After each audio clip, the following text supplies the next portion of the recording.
शुरू करिए। बोलो श्री प्राणनाथ प्यारे की जय।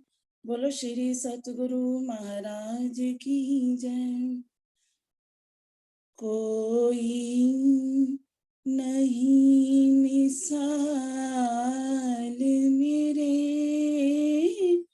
हक सुभान की। कोई नहीं मिसाल मेरे हक सुभान की।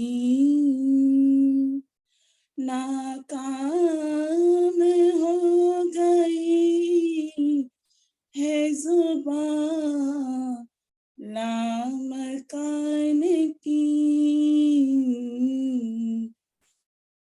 कोई नहीं मिसाल मेरे हक सुभान की। सुंदर स्वरूप आपका एक बार देख कर दीदार करते करते थकती नहीं नजर।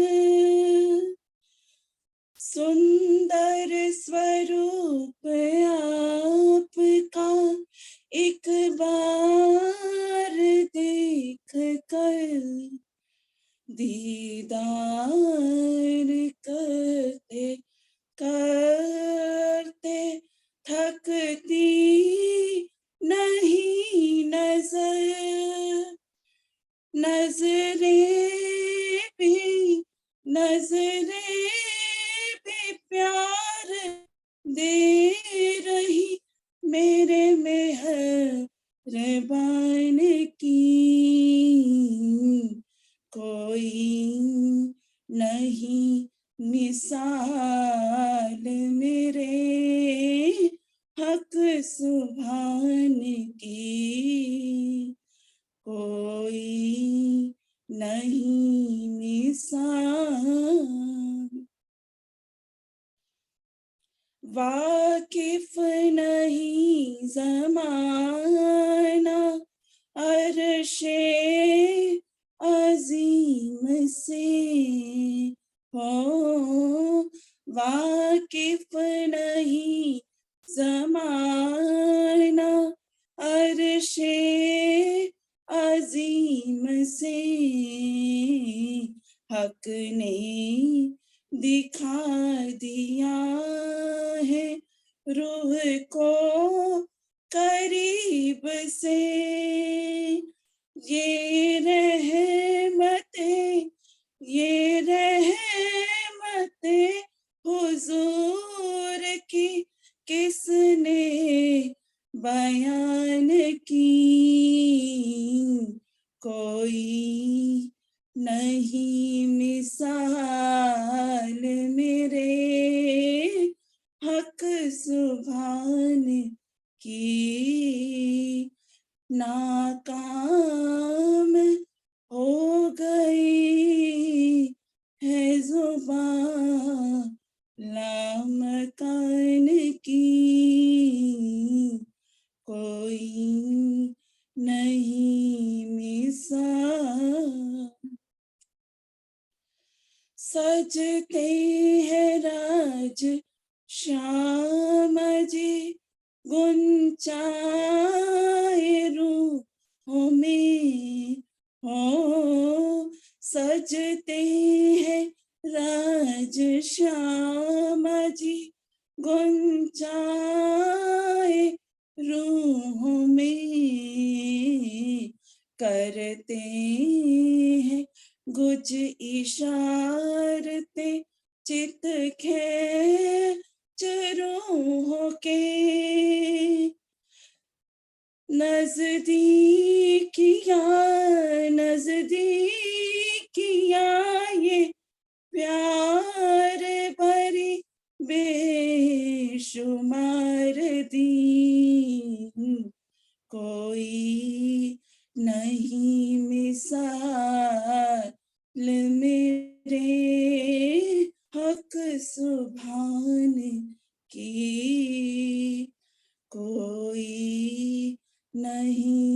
मिसाल। माशूक की सिफत तो शब्दों से दूर है। ओ माशूक की सिफत तो शब्दों से दूर है। बेशुमार इश्क साहिबी बेशुमार नूर है। माशूक की सिफत तो शब्दों से दूर है। बेशुमार इश्क साहिबी बेशुमार नूर है।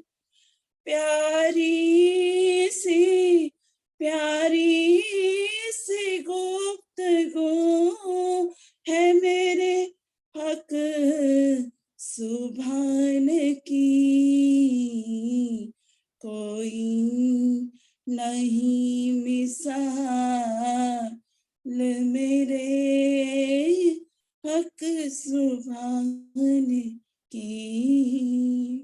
नाकाम हो गई है जुबान लामकान की। कोई नहीं मिसाल। बोलो श्री प्राणनाथ प्यारे की जय। बोलो श्री सतगुरु महाराज की जय। समस्त सुंदर साथ की जय। धन्यवाद शमा। दीदी आप आ जाओ। हाँ जी, प्रणाम जी सुंदर साथ जी। सब सुंदर साथ के चरणों में कोटान प्रणाम। प्रणाम जी को प्रणाम। सतगुरु चरण को करूं सुप्रेम प्रणाम। अशुभ हरण मंगल करन धनी श्री देव चंद्र। श्री प्राणनाथ निज मूलपति श्री महराज सुनाम। तेज कुंवर श्यामा युगल जिकु पल पल करो। पिया जिकु पल पल करो। प्रथम लागू दो चरण को धनिये न छुड़ाइयो खिन। लाख तली लालिया मेरे जीव के ही जीवन। इन पाँव तले पड़ी रहो। धनी नजर खोलो बातू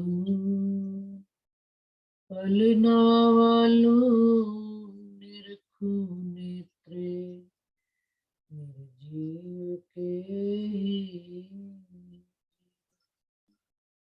मेरे जीव के।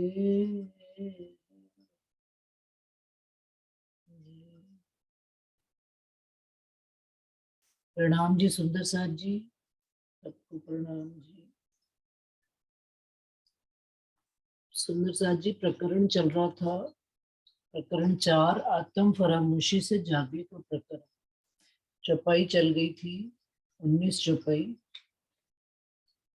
कि मोमिन कहवे हुक्मे बूझ अनुभव पर हुकामा।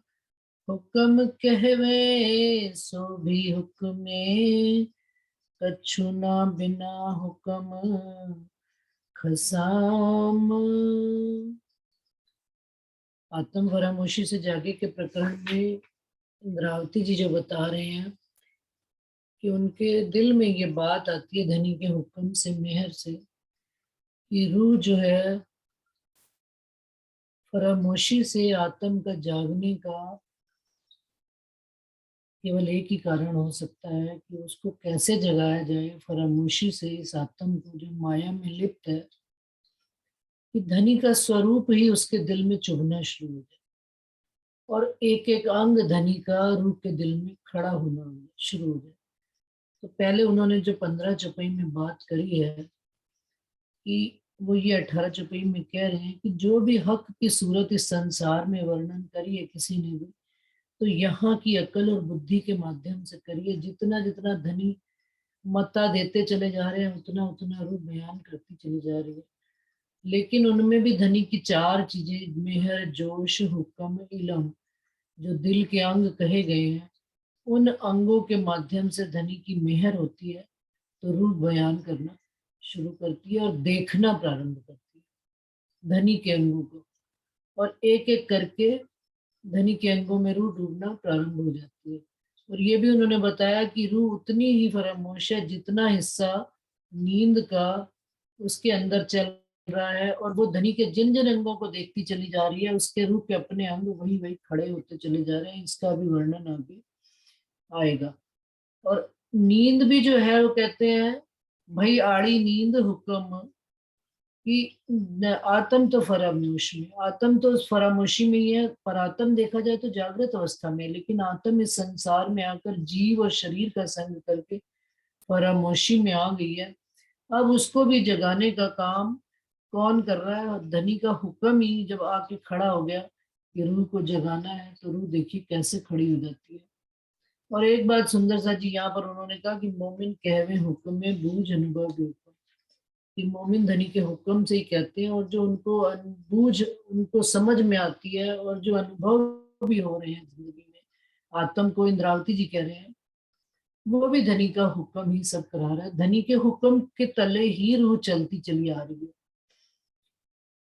तो एक श्रृंगारवीं चौपाई आती है कि जब टूटया अंतस्करण, रूह का जीव का, रूह का नहीं जीव का अंतस्करण, जो मन चित्त बुद्धि और अहंकार इस संसार में पूरी तरह से लिप्त है, जैसे कहते कीचड़ में सने पड़े हैं, लेकिन उनका इस माया से जब पूरी तरह से टूटया अंतस्करण, माया से बिल्कुल कनेक्शन टूट जाता है अंतर मन से। कहने की आवश्यकता नहीं है, समझने की जरूरत है कि कैसे अंतर्मन टूट जाता है माया से। माया चोट ऐसी ऐसी दे जाती है, इंद्रावती जी के अनुभव से हम जानते ही हैं सारी बात। तब रूह का कहीं धनी के साथ लगाव होना शुरू होता है, और रूह का एक ही लगन जब रह जाए कि बस धनी अब आपका स्वरूप, आपका दीदार और आपको ही देखना रूह की चाहत रह जाए। रूह केवल धनी के ही स्वरूप को, धनी हुक्म के स्वरूप से भी रूह का ध्यान पूरी तरह से अब हट चला है संसार में से। इंद्रावती जी ने जब सागर और श्रृंगार वर्णन की, यहाँ तक कि उनका सुंदर साथ से भी लगाव कम होने लग पड़ा और अपनी आत्म में डूबने लग पड़ा। तो तब उनसे राजी महाराज ने सागर और श्रृंगार वर्णन कराया। सारी किताबें निकल गई हैं, फिर सागर और श्रृंगार। श्रृंगार क्या है? राजी महाराज के अंगों का बारीकी से वर्णन है, एक एक अंग का। तो उसी प्रसंग में आगे चलते हुए वर्णन कर रहे हैं इंद्रावती जी। रूह तेती जागी जानियो, जेता दिल में चुभे हक अंग, जो अंग हृदय न आइया, रूह के तेती फरामोशी सन। रूह तेती जागी जानी, कि रूह की जागृति। जाहिर में कहते हैं ना, बहुत वचन सुनाए सतगुरु महाराज ने भी, धनी ने भी। हादी कहेगा तुम्हें रो रहे, तुम भी सुन सुन रोसी, पर याद में ना आवे कोई। कि धनी के वचन सुनने के बावजूद भी याद नहीं आता। तो क्यों याद नहीं आता? कि अपने अंतस्करण में वो चोट लगी ही नहीं। हल्के हल्के जगावत करते बहुत क्षोभ। सतगुरु महाराज जगा तो रहे हैं, परंतु इतनी हल्की हल्की चोट देते हैं जीव पर कि जागृति पूर्ण रूप से आती नहीं। परंतु कहते हैं ना, 100 सुनार की एक लोहार की, और एक जब लोहार की करारी पड़ी, माया की एक चोट करारी पड़ जाए, तो जैसे ये बात सरकार श्री जी हमेशा हमेशा ही सुनाया करते थे हम लोग, कि जब एक सपना देखा जाता है मान लीजिए रात को सपने में बैठे हैं, सपने में आनंद मंगल सब कुछ चल रहा है, नींद नहीं टूटती है सुंदर साथ जी। नींद कब टूटती है? क्योंकि ये सुंदर साथ ने मेरे से भी लेटेस्ट किसी ने प्रश्न पूछा था इन्हीं दिनों में ही। तो नींद कब टूटती है? जीव की और शरीर, जीव की शरीर में तो अपने आप ही आ जाती है बात, और मन चित बुद्धि में भी आ जाती है जब जीव को चोट पड़ती है कि मैं किस काम के लिए इस संसार में आया था, अकेला आया हूँ, और किस लिए धनी ने मुझे ये 5 तत्व का तन दिया था। तो 100 सुनार की और 1 लोहार की चोट कैसे कि सपने में वो कितना भी आनंद मंगल देखे परंतु उसकी नींद टूटती नहीं है। वो सुबह उठेगा बड़ा खुश मन से, अरे आज तो ये मैंने बड़ा अच्छा सपना देखा, मैंने ये देखा, मैंने। नींद टूटती है तब सुंदर सा जी जब सपने में आपने अचानक देख लिया शेर, और शेर पूरे जंगल को छोड़कर सिर्फ उसने जब आप पर यूं अटैक किया और आपको ऊपर झपट्टा मारा। तो सुंदर सा जी विचार करके देखिए जरा इस बात को कि जैसे ही उसने झपट्टा मारा आप तो सपना देख रहे थे, परंतु आपका जो नींद में ये तन है वो कैसे हड़बड़ा कर यहीं पर बैठे बैठे देख तो सपने में रहे शेर, शेर सच्ची में नहीं आया है देखा जाए तो, लेकिन वो जो सपना देख रहा है तन वो हड़बड़ा कर यहाँ बैठे हुए उठ जाता है और घबरा कर पसीनों पसीन देखता है कि पसीनों पसीन हो गया है, और पानी पीता है, अपना होश में आता है कि भाई मैंने क्या देखा था, मुझे क्या हुआ। तो उसी प्रकार से सुंदर सा जी इस संसार में जब माया में जीव के ऊपर कोई करारी हथौड़ा, कहते हैं ना एक लोहार की चोट पड़ जाए तो जीव भड़बड़ा कर उठ जाता है कि क्या हुआ, मैं कौन था, मैं कहाँ से आया था, यहाँ कौन है, मेरा कोई भी अपना नहीं मुझे दिखता, और एक मेरे धनी।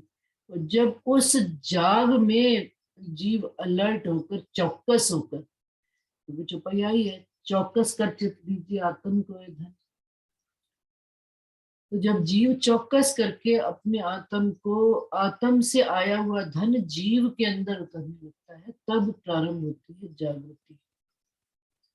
पर आत्म का आत्म के अंदर आना और आत्म का जो धन जीव के अंदर आना प्रारंभ होता है तब बाहर प्रकटीकरण होना शुरू होता है कि हाँ अब धनी का धन कुछ अंदर बूंद बूंद करके रिस रिस करके आना प्रारंभ हुआ है। और उसके बाद फिर जीव जाग कर अंतस्करण संसार से टूट गया, बिल्कुल उसको काट दिया गया माया से। अब देखन को तन सागर माही, इंद्रावती जी कह रहे देखने के वास्ते उसका तन संसार में बैठा हुआ है, परंतु अंतर चित्त जो है उसका वो पूर्ण धनी से जुड़ चुका है। अब कह रहे हैं रूह तेती जागी जानियो जेता दिल में चुभे हक अंग। धनी के अब जब रूह को लगन लगी कि मैंने धनी की शोभा को देखना है और धनी का विचार करना शुरू कर दिया, धनी की वाणी में खोना शुरू कर दिया, तो अब जैसे दिल में सुंदरता जी, बुद्धि में नहीं, विचार करिएगा ये बात। बुद्धि का काम क्या होता है? वाद विवाद तर्क वितर्क ज्ञान से चीज को ग्रहण करना, परंतु प्रेम कौन करता है? दिल करता है। क्योंकि प्रेम में कहीं बार भी सौदेबाजी नहीं है, दिल में कहीं सौदेबाजी नहीं है। दिल तो बस जिस पर आ गया सो आ गया। मजनू का अगर लैला पर आ गए तो सारी दुनिया की हसन परियां पीछे रह गई।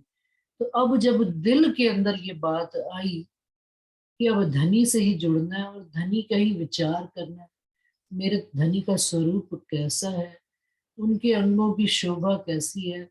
तो कहते हैं जब अब दिल में धनी के अंग चुभने प्रारंभ हो गए कि धनी की ये वाणी भी तो धनी का अंग ही है, सुंदर सा ये वाणी भी तो उनके मुखार बिंद से कहे गए शब्द हैं, और ये शब्द जब दिल में चुभने शुरू होंगे तो धनी के अंग खड़े होने शुरू हो जाएंगे। जो अंग हृदय न आया रूह के तेती फरमोशी से। और जो धनी का अंग, धनी यदि धनी के चरण कमल आ रहे हैं तो चरण कमल, खाली चरण कमल नहीं आते, परंतु रूह को दिखना प्रारंभ कैसे हो? धनी तो पूर्ण स्वरूप से ही रूह के दिल में आते हैं, लेकिन आकार रूप के अंदर धनी का कब खड़ा होना शुरू होता है? जैसे जैसे रूह को उन अंगों का अनुभव होना शुरू होता है, अपने अंगों, तो धनी के अंगों का अनुभव होना शुरू हुआ तो अपने अंग भी रूह के खड़े होते चले गए। अब अपने अंग धनी के अंगों के साथ कैसे खड़े हो रही हैं, ये भी विचारणीय विषय है कि ब्रह्म सृष्टि ब्रह्म समाना, धनी रूह तो धनी का ही अंग, रूह का कोई अपना अलग अस्तित्व है ही नहीं। धनी के चरण खड़े हो रहे हैं, धनी के चरण दिल में महसूस कर रही है रूह, अनुभव कर रही है उनकी लाख सलूकी, उनके नख, उनकी नख से आती हुई ज्योत का प्रकाश अपने अंदर अनुभव करना, तो रूह के अपने चरण धनी की राह पर चलना प्रारंभ, कहना नहीं पड़ता फिर उसको कि आज यहाँ पर जाना है, आज वहां पर जाना है। रूह अपने आप ऑटोमेटिकली ही जीव और शरीर रूह के वश में होकर चलना प्रारंभ करते। कहाँ धनी के मार्ग पर कहाँ चलना है, कैसे चलना है, सब धनी उसको सुझाते। कुछ भी राजनीति नहीं करनी पड़ती, कुछ भी, क्योंकि जब धनी को समर्पण आ गया रूह के अंदर, ये सारी अवस्थाएं कब की है सुंदर सा जी? समर्पित अवस्था। समर्पित अवस्था क्या है? कहते हैं परमहंस बिन कौन कहे जिन तजे हैं तीन शरीर। पहले उन तीन शरीरों को छोड़ना, पिंड ब्रह्मांड, पिंड ब्रह्मांड से भी परे योग माया, और योग माया के भी परे घर परम धाम की बात बताना, इंद्रावती जी कह रहे हैं। तो वो राजी महाराज उनसे सारी अवस्थाएं छुड़वा कर, शरीर जीव और आत्म की अवस्था छुड़ाकर पर आत्म की नजरों से सारी चीजें दिखाना, और रूह के अंदर अंगों में धनी के अंगों का खड़ा होना, जागृत होना। तो जो अंग हृदय न आया, रूह के तेती फरामोशी सन। रूह उतनी उतनी ही फरामोश है जितनी जितनी रूह के हृदय में अंग धनी के नहीं खड़े हो रहे हैं, जो जो अंग नहीं खड़ा हो रहा है, या जागृति नहीं आ रही है रूह के अंदर। लंबी जितना जितना आता चला जाता है, उतनी उतनी परिपक्वता आती चली जाती है सुंदर सा, उतनी उतनी निश्चिंतता आती चली जाती है, उतनी उतनी बेशक्की आती चली, इलम आएगा, बेशक्की आएगी, ईमान आएगा।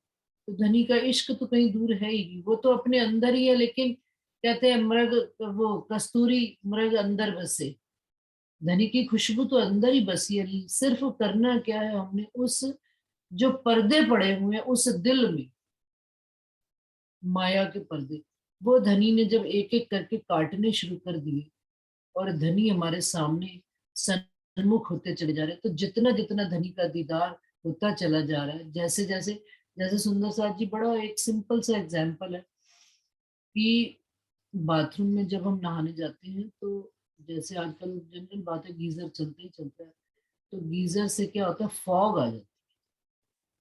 फॉग का मतलब वो आ जाता है, क्या कहें उसको, धुआं धुआं हो जाता है बाथरूम। हाँ धुंध आ जाती है, धुंध आ जाती है। तो धुंध में क्या होता है, जो बाथरूम में शीशा भी लगा हुआ है वो पूरा धुंध से ढक जाता है।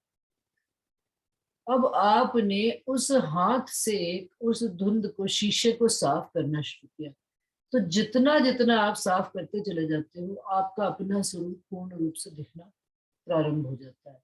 गाड़ी भी चलाते हैं तो अंधेरे में भी चलाने के लिए क्या होता है, धुंध है आजकल बड़ी, सुबह 4 बजे निकलो तो पूरी धुंध ही धुंध रहती है, फॉग ही फॉग रहता है, तो लाइट जलानी पड़ती है। लाइट के जलाने के बावजूद भी उस पर वाइपर्स चलाने पड़ती है।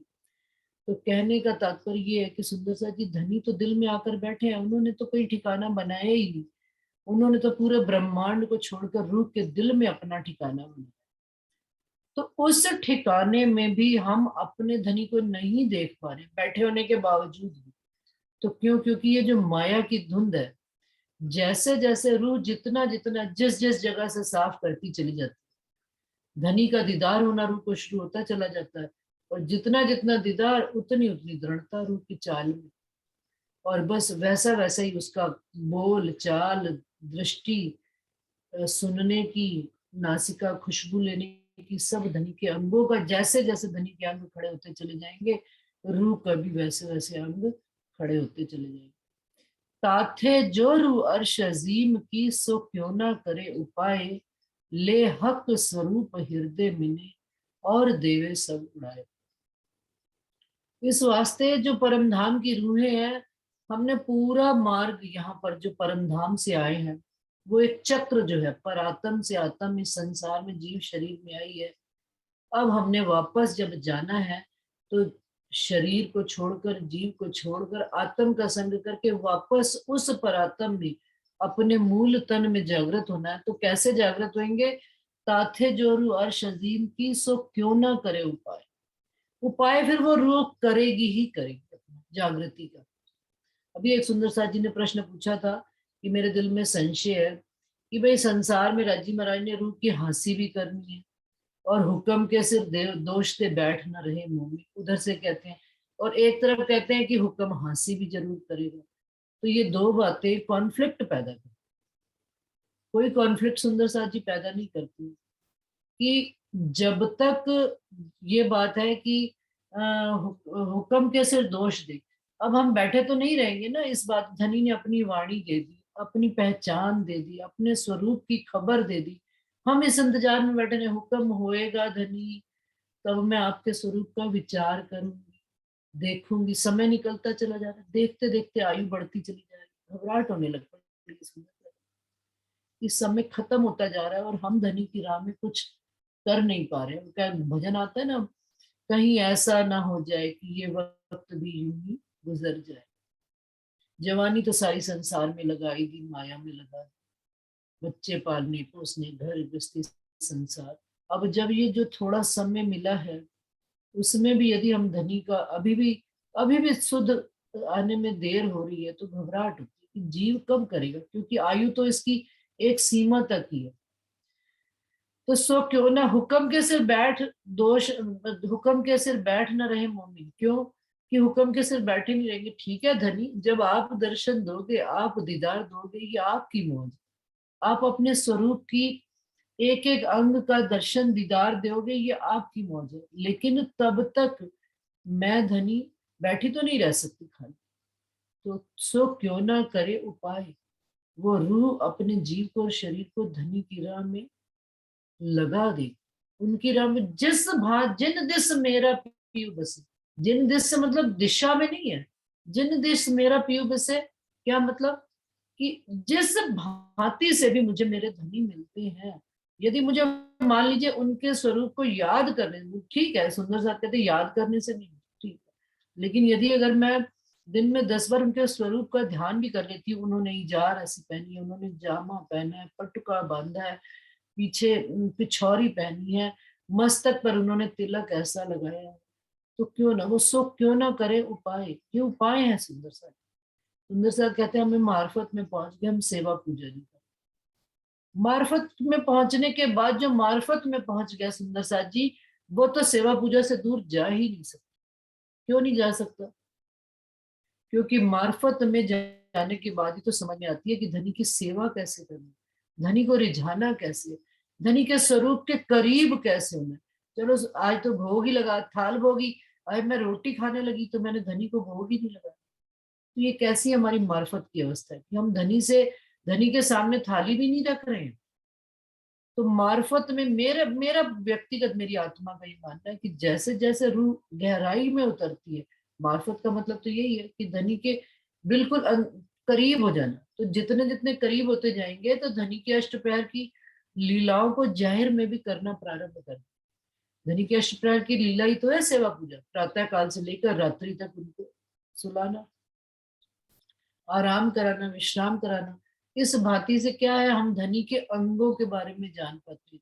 धनी के अंग हम सुंदर साथ हैं, कैसे सुंदर साथ धनी को रिझाते हैं, कैसे धनी को भोग लगाते हैं, फिर कैसे हम वनों में घूमने जाते हैं, धनी के साथ विहार करते हैं, धनी के साथ बातें करते हैं। सो क्यों ना करे उपाय, ले हक स्वरूप हृदय में। हृदय में क्या करेगी, धनी के स्वरूप को अपने आकार खड़ा करना शुरू कर दी और देवे सब उड़ाए।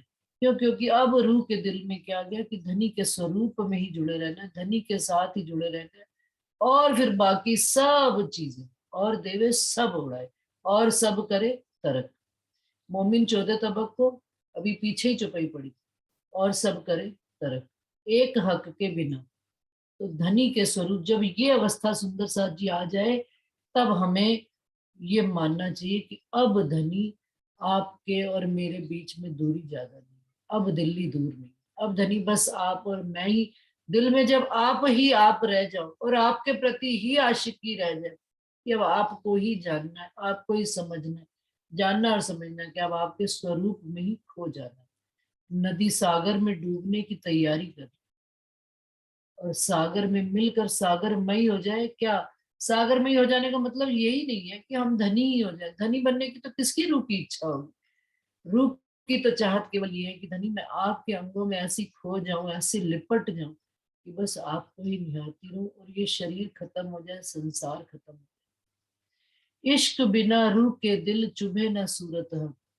इंद्रावती जी कह रहे हैं कि अब जब ये विचार करती हूँ उपाय करने के लिए, तो क्या बात दिल में आती है कि धनी जब तक आपसे इश्क नहीं होगा, आपसे बिछुड़ने का दर्द ही दिल में नहीं होगा, रूह के दिल में नहीं होगा, तो धनी की सूरत रूह दिल में खड़ी हो ही नहीं सकती, चुभ ही नहीं सकती। ये त्रिगुणा तीर है ना, जो कहते हैं रूह के दिल में, श्रृंगार में आता है आगे करके कि रूह के दिल में त्रिगुणा तीर चुभा हुआ है, तीन तीरों वाला। एक तीर होता है ना जो, वो तो राजी कहते हैं इंद्रावती जी वाणी में कि एक तीर को अगर यूं कस के थोड़ा सा कष्ट होता है, निकल जाता है, लेकिन ये कैसा त्रिगुणा तीर है, तीन नोक वाला।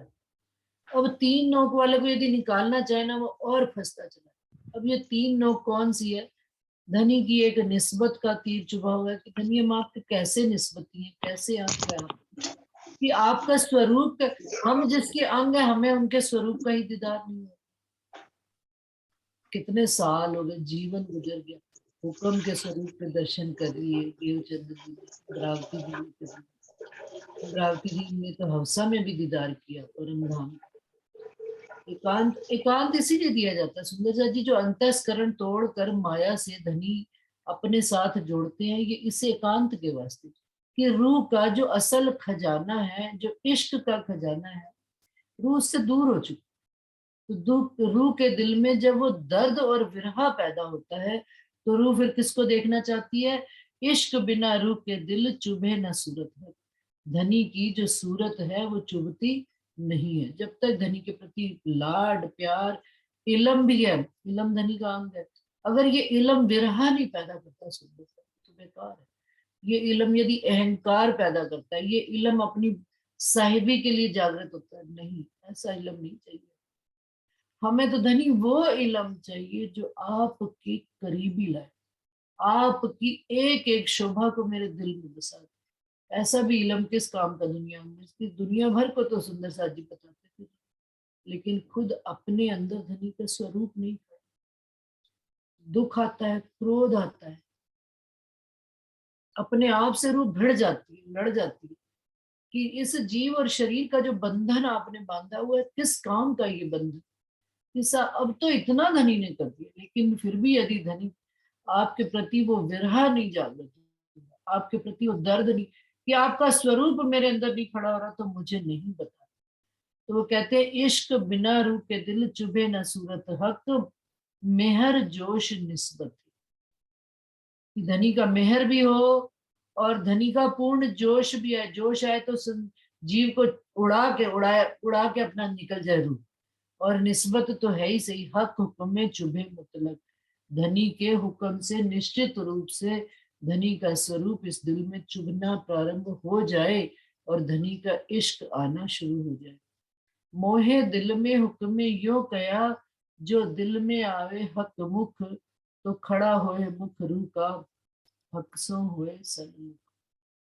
कि मेरे दिल में राज्य महाराज का हुक्म ये बात कहता है कि अगर मेरे दिल में धनी का वो मुखार बिल, कैसा मुखार बिल, गोल आकार लिया हुआ प्यारा, जिसमें नेत्र, नासिका, होंठ, भौं, भ्रकुटी, निलाट, बाल, सारा धनी का एक मुखार बिंद पूर्ण आकार लेकर खड़ा हो गया।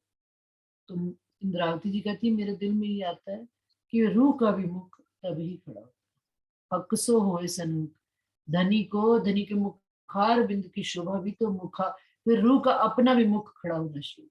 अब रूह का अपना मुख क्या खड़ा होएगा सुंदर सा, धनी के अंग है, धनी की शोभा देखते देखते रूह अपने, कहते हैं ना सुंदर सा जी, अगर कभी किसी डॉक्टर के पास गए हो जो करता है, हमें कहता है ना कि मैं आपको अपनी पुरानी याद में ले जाऊंगा, ध्यान कराता है, ध्यान का ही एक अंग है ये। तो वो क्या करते हैं, एक अपने सामने पेन की नोक रख देते, एक पेन रख दिया, या कोई एक ऐसा यंत्र टांग दिया कि भाई तुमने इसको एकाग्रचित होकर देखते चलिए, इतना एकाग्रचित हो जाइए कि आपका ध्यान बिल्कुल उसके अंदर ही चला जाता है। और जैसे जैसे आपका ध्यान जाता जाता है तो आंखें आपकी बंद होनी प्रारंभ होती। आंखें बंद होते ही क्या होता है, आप उस दुनिया में चले जाते हो जिस दुनिया में वो डॉक्टर आपको ले जाना चाहता है। तो संसार में हमारे डॉक्टर है, हमारे धाम में राज्य महाराज, और हमें एकाग्रचित कर रहे हैं वो, संसार से हटाकर और माया से हटाकर एकाग्रचित किन पर कर रहे हैं, ये उन्होंने जुगत लड़ाई है हमको संसार से हटाकर अपने में जोड़ने की। और जब एकाग्रचित रूह हो जाती है और रूह की यही ध्यान है, और ध्यान में धनी रूह की मुख की शोभा को निहारना प्रारंभ कर, तो धनी का मुख देखते देखते वो मुख जो है ना अपने मुख में कन्वर्ट हो, कभी वो धनी दिखते हैं तो कभी सतगुरु दिखते हैं, सतगुरु महाराज का स्वरूप दिखता है, और कभी रूप को अपना मुख दिखता है। इंद्रावती जी ने हम सब में बताई है बात कर कि कभी तो मैं सतगुरु का स्वरूप देख रही हूँ, कभी मैं राज्य का स्वरूप देख रही हूँ, तो कभी वो स्वयं को उनके साथ देखना प्रारंभ करती है। तो यहाँ पर वही बात आ रही है कि जो दिल में आवे हक मुख, तो खड़ा होए मुख रूप का, हक सो होए सन्मुख। धनी के बिल्कुल सामने कैसे पीठ देकर बैठे हुए हैं, धनी की तरफ से ध्यान हटा दिए, माया में पीठ दी। परात्म ने तो पीठ दी हुई है ना माया को, धनी को। अब वो परात्म ने माया को पीठ देकर धनी के सन्मुख होना है, तो धनी की ही शोभा और स्वरूप को निहारना पड़ेगा। अधुर अधुर हरवटी नासिका, दंत जुबा और गाल, जो अंग आया हक का दिल में, उठे रूह अंग उसी निसार। अब जो जो अंग मुखार बिंद में, सुंदर सा देखिए इंद्रावती जी जिस अंग में चली जाती है, अभी देखिए पूरे प्रकरण में कहाँ कहाँ जाएंगी, घूमती जाएंगी, जिस जिस अंग में जाती जाएंगी, तो कभी वहां की शोभा, कभी यहाँ की शोभा। अब मुखार बिंद पे आ गई है, तो मुखार बिंद का मतलब केवल ये नहीं है कि मुंह का आकार खड़ा कर लिया, कैसा ना, एक एक चीज बारीक, समय समय कहना, एक एक अंग को ध्यान से देखना। अधुर है, होठ है तो उनके कैसे, गुलाब की पंखुड़ियों की भांति, हरवटी है तो कैसी है, नासिका है तो कैसी है, दांत है तो कैसे एक से एक मिलान करके, और जो कई जहरी है चीजें सुंदर सा, पांच तत्व की है, कोई पांच तत्व नहीं है। ये पांच तत्व, ये तो दांत हड्डी के हैं, जुबा है तो उसमें हड्डी नहीं है, गाल है तो कैसे है, जवानी में कैसे थे, बुढ़ापे में कैसे हो जाते, लेकिन वहां का कैसा है, ये हमको रूप के अनुभव से, निज बुद्धि के ज्ञान से ये चीजों का विचार करते हैं। और जब निज बुद्धि के साथ धनी का स्वरूप खड़ा होना शुरू हो जाएगा, तो जो अंग आया हक का दिल में, जो जो अंग धनी का हमारे दिल में आता चला जाएगा, उठे रूह अंग उसी अनुसार। रूह का अंग भी, रूहों के अंग भी उसी अनुसार खड़े होते जाएंगे। जो जुबा परम, सुंदर सा जी